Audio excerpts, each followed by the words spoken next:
Со црковно-народен собир и Света Василева литургија одбележан празникот посветен на Свети Василий на истоимениот манастир на Пониква и почетокот на православната нова година.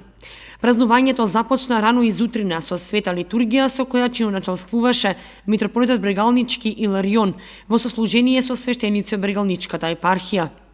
Владиката го освети славскиот колач и на сите присутни верници им го честиташе празникот и им даде благослов за успешно и среќно ново лето Господово.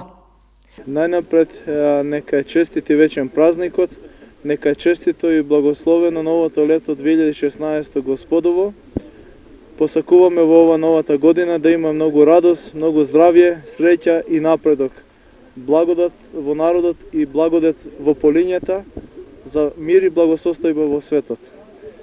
На ова свето место, благодарение на нашите ктитори, кои што го изградија овој манастир, веќе ова место оживува и на овој ден народот се собира да го прослави големиот светител, светиот Василий Велики, на кој што е посветен овој храм, но исто така и да го прими благословот Божи за новото лето Господово, бидејќи според јулијанскиот календар денеска е црковна нова година.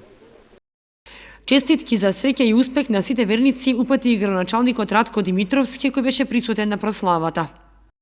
Задоволство ми е што се воспостави една традиција на славата на манастирот Свети Василий, кој што е изграден од ктитори, кој што е во поново време, меѓутоа се востановува оваа пракса да на овој ден се собира народот овде, се собираат верниците овде и го прославуваат великомаченикот Василий.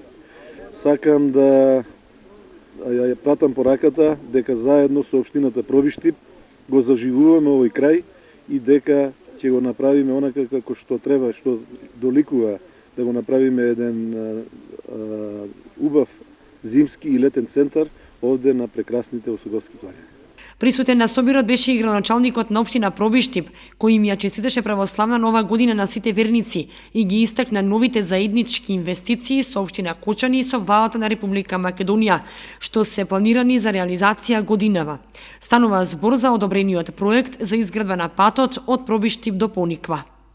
Значи од Турско Рудари до Пониква, пробиштипјани ќе можат да стигнуваат за нешто повеќе од 20 на километри, што значително ќе ја подобри комуникацијата и сигурен сум дека како и од страната на Кочани, така и од страната на Пробиштип ќе има се повеќе заинтересирани луѓе кои би сакале овде да инвестираат и во викенд куќи, и во одмаралишта, хотели и целата таа инфраструктура што треба ние како општини и како влада да ја инвестираме, ќе биде многу поголема и со многу поголем интензитет. Црковниот одбор од манастирот и годинава организираше автобуски превоз за сите верници кои сакаат да присуствуваат на литургијата. По осветувањето на колачите, прославата продолжи во кругот на манастирот со песни и ора, греана ракија и празничен ручак. Послужи и времето, па иако без снежна покривка, сепак повеќето од присутните има можност да прошетаат по прекрасната планинска убавица.